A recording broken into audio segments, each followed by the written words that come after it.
لا تضع ثقة أكثر من اللازم في الأصدقاء، وتعلم إزاي تستخدم الأعداء. فأنت ركز معايا واشرب لي آخر بق في كوباية القهوة علشان تصحصح معايا.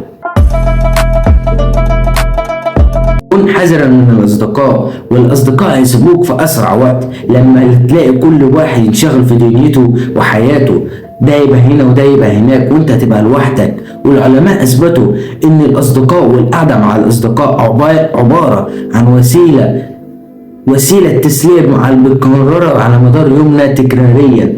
واحنا لما بنيجي نكرر حاجة تكراريا كل يوم من غير ما نشوف طموحنا وأيامنا وأحلامنا، بتبدأ تضيع مننا الحاجة. هتبدأ تضيع منك الحاجة لما انت كل يوم بتعمل حاجة تكرارية على مدار يومك ومضيعها في القعدة او في وسيلة التسلية دي، وتنسى ان كان ليك طموح واحلام، وعقلك لا اراديا ينسى طموحك واحلامك بانك انت بتعمل حاجة تسلية على مدار يومك.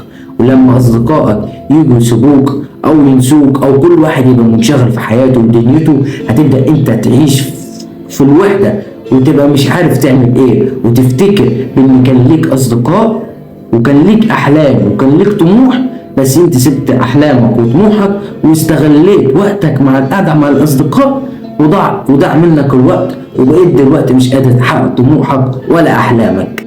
انت عايزني ابعد عن اصدقائي، ابعد عن صحابي؟ انت في حاجه في دماغك يا عم؟ انا ما قلتلكش بانك تخسر اصدقائك، انا بقول لك خليك مع اصدقائك.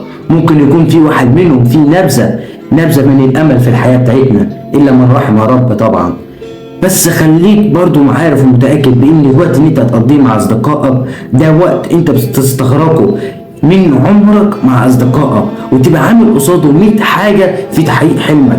يعني انت ما تجيش على ده لاجل عيون ده، فانت حقق حلمك وارضي نفسك، برضو اتعب في حلمك. اتعلم ازاي تستخدم العدو في حق نفسك.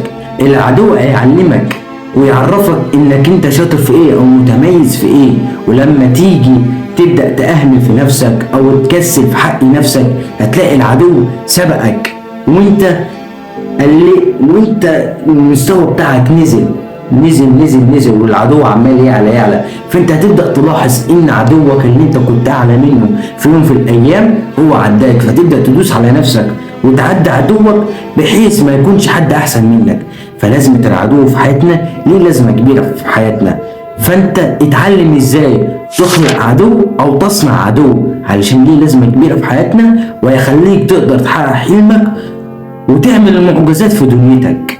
على فكره انا صدعت. انت دلوقتي عايز تقول ايه؟ ورايا فيلم اولاد رزق الجزء الثالث، قول وانجز.